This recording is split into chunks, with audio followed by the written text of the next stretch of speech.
Welcome back to Hannity. The terror threat is not going away, as a new report on Islamic extremism highlights. According to the Associated Press, 350 people were killed during the Muslim holy month of Ramadan, which just ended.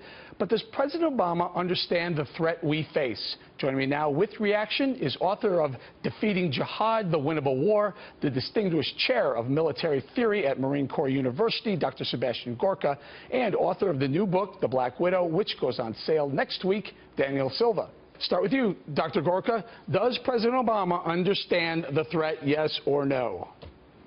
Clearly, his whole administration has no idea about who the enemy is and what they wish to achieve. All we have is a bubble that wraps this administration in a cocoon that separates them from reality. Remember, this is the administration whose deputy spokesperson for the State Department said all the jihadis need are jobs. That's Maria Harf. We will be safe if there are jobs for jihadis. This is the administration that said love is our best weapon against people who slaughter Americans in nightclubs in Orlando. No, there is a reality that you and I live in, Eric, and every American, and then there's the Alice in Wonderland fantasy that the administration lives in. Mr. Silva, during the month of Ramadan, I guess devout Muslims who kill jihadists, who kill non-believers, get extra blessings from Islam. Is that right?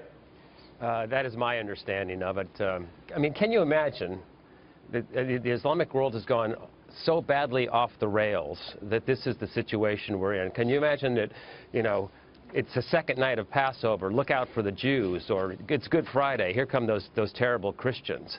It's an unbelievable month of terrorism that ISIS pulled off. I guess I would differentiate from the learned Dr. Gorka on one aspect of what he said. I think that Obama and his administration understand the threat very, very well, but they just have a different approach to it, and he's telegraphed that time and time again. I mean, if you go back and look at his words, he says that ISIS can't destroy us, they can't defeat us, they don't produce anything. He told Bob Woodward very early in his administration that we could absorb another 9/11. I'm a resident of the tri-state area and Washington, D.C. We cannot absorb another 9/11. And then after the first Paris attacks, he referred to the 4 Jews who were killed in the hyper-caché kosher supermarket as a bunch of folks who were killed in a deli. So how is that understanding jihad, and how is that understanding terror if he can go ahead and make these statements? He clearly has no idea the threat level. He chooses at every opportunity to play down the threat, to redefine what happened. That's dangerous, Mr. Silva. I'm not defending it. I know you're not. Dr. Gorka, what about the moderate Muslim community? Where are they? Why aren't they speaking up? What is it in the religion that prevents them from saying something, see something, say something?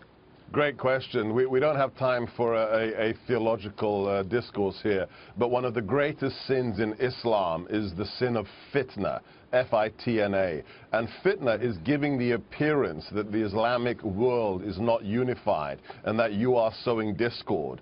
So the idea that one Muslim stands up and says what Abu Bakr is doing in ISIS is wrong is actually potentially a great sin for the individual doing the criticism, because they're telegraphing to the world that Muslims aren't united. So this is an actual pre-Islamic issue. It's about tribal cohesion. It's an ancient pressure, and it really stops a lot of Muslims who would like to say something from saying something, because they will be cast out as un-Islamic. This is a huge problem, Eric.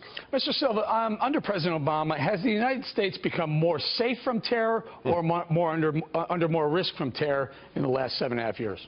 Well, I think that any objective observer of the region would say that the situation is worse now than it was 7 or 8 years ago. We have, from end to end, the Middle East is in chaos. ISIS has spread into several different countries. Does ISIS have the ability to carry out a directed mass casualty event in the United States? We don't know, but we don't know what we don't know. And it might be a distinction without a difference. You know, this gentleman killed 50 people in Orlando. That is more than 3 suicide attackers We don't know, did. Mr. Silva, but we do know he did take credit, and he did say he did it for al-Baghdadi and ISIS. So we're going to have to leave it right there. Thank you, gentlemen, very much.